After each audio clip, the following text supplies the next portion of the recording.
Hello friends, இந்த வீடியோவில் நம்ம இன்னைக்கு அமேசான் பிரைம்ல ஒரு ரொமான்டிக் டிராமா வெப் சீரிஸாக வெளியான மேக்ஸ்டன் ஹால் வெப் சீரிஸ் உடைய சீசன் 1 எப்படி இருக்கு அப்படின்றதான் பார்க்க போறோம். இந்த சீரிஸ் அமேசான் பிரைம்ல தமிழ் டப்பிங்ல அவைலபிளா இருக்கு. மார்டின் ஸ்ட்ரியர், டெரக் ரோலிங்கர் இவங்க ரெண்டு பேருடைய டைரக்ஷன்ல Harriet Herbig Matten, Damian Hardung, Fedja van Huet மற்றும் பலருடைய நடிப்புல இந்த சீரிஸ் வெளியாயிருக்கு. இந்த வெப் சீரிஸ் உடைய சீசன் 1ல 6 எபிசோட்ஸ் இருக்கு. ஒவ்வொரு எபிசோட்ஸும் 45 to 55 மினிட்ஸ் இருக்கும். 4 ஹவர்ஸ்ல இந்த மொத்த சீரிஸையும் நீங்க பார்த்து முடிச்சிடலாம். மோனா காஸ்டின் எழுதின சேவ் மீ அப்படிங்கிற நாவலை பேஸ் பண்ணி இந்த சீரிஸ் எடுத்திருக்காங்க. இப்போ இந்த சீரிஸ் உடைய கதை என்னன்னு பார்த்திடலாம்.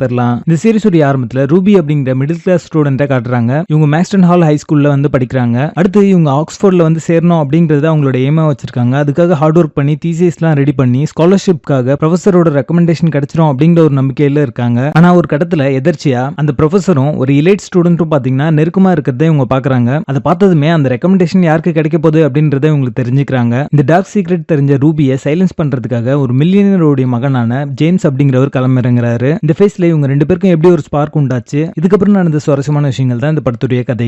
இப்போ இந்த படத்துடைய பாசிட்டிவ்ஸ் அண்ட் நெகட்டிவ்ஸ் சேர்த்தே பார்த்துடலாம். தமிழ் டப்பிங் நீட்டா லிப்சிங் கூட ரொம்ப நல்லா பண்ணிருக்காங்க. படத்துல நடிச்ச எல்லாருமே ஒரு ஆவரேஜான ஒரு பெர்ஃபார்மன்ஸ் தான் கொடுத்திருக்காங்க. லீட் பேரோட கெமிஸ்ட்ரி வந்து டீசென்ட்டா இருந்துச்சு. இருந்தாலுமே அவங்களுக்கு கொடுக்கப்பட்ட ரோலுக்கு அவங்க ஜஸ்டிஸ் பண்ணல அப்படின்னு தான் நான் சொல்லுவேன். சினிமாட்டோகிராஃபி, சவுண்ட் எஃபெக்ட்ஸ் எல்லாமே இந்த சீரிஸ்க்கு என்ன தேவையோ அதை நீட்டா கொடுத்திருக்காங்க. இந்த சீரிஸ்ல காட்டப்பட்ட அந்த இலைட் பார்ட்டிஸ் எல்லாருமே பாத்தீங்கன்னா அகாடமிக்ஸ், ரிலேஷன்ஷிப் மாதிரியான விஷயங்களுக்கு எப்படி கனெக்ட் ஆகுது அப்படின்றத ரொம்ப நல்லாவே சொல்லியிருப்பாங்க. ரிபல்ஸ், இலைட் மாதிரியான சீரிஸ்லாம் நீங்க ஆல்ரெடி பார்த்திருந்தீங்க அப்படின்னா அதுல இருக்கிற சேம் ஃபார்முலா தான் இதுலயுமே வந்து யூஸ் பண்ணிருப்பாங்க. புதுசா எந்த ஒரு விஷயமே இந்த சீரிஸ்ல இல்ல. இந்த சீரிஸோட கண்டென்ட்டே பாத்தீங்கன்னா குறைவா தான் இருக்கும். குறைவான கண்டென்ட் ஸ்ட்ரெச் பண்ணி சொன்ன ஒரு ஃபீல் தான் இருக்கும். அதனாலே பாத்தீங்கன்னா நிறைய சீக்வன்ஸ் வந்து டிராக் ஆகுது. சோ இந்த கதையை வந்து ஒரு சீரிஸா எடுக்கிறது பதிலா ஒரு படமா எடுத்திருந்தாங்கன்னா நம்மளோட டைம் அது மிச்சமா இருக்கும். இந்த சீரிஸோட கேரக்டர்ஸ் எல்லாமே பாத்தீங்கன்னா ரொம்ப மேலோட்டமா வந்து டிசைன் பண்ணிருப்பாங்க. அதனாலே பாத்தீங்கன்னா பெருசா நம்மளுக்கு கனெக்ட் ஆகல. பிரெடிக்டபிலிட்டி ஃபேக்டர் இந்த சீரிஸ்க்கான மைனஸாவே அமைஞ்சிருக்கு. ஒவ்வொரு எபிசோட்ஸ்லயும் இதான் நடக்கும் அப்படின்றது நீங்க கெஸ் பண்ணுவீங்க. அதே மாதிரி தான் ஸ்கிரீன் பிளேயுமே வச்சிருக்காங்க. சீரிஸோட பேசிங் ஆவரேஜா இருக்கும். மொத்தத்துல இது ஒரு பிலோ ஆவரேஜ் ரொமான்டிக் டிராமா சீரிஸாக வந்திருக்கு. இந்த சீரிஸ்ல அடல்ட் கண்டென்ட் இருக்கு. சோ ஃபேமிலியோட பார்க்காதீங்க. மேக்ஸ்டன் ஹால் சீரிஸ்க்கு எங்களோட ரேட்டிங் 4 out of 10.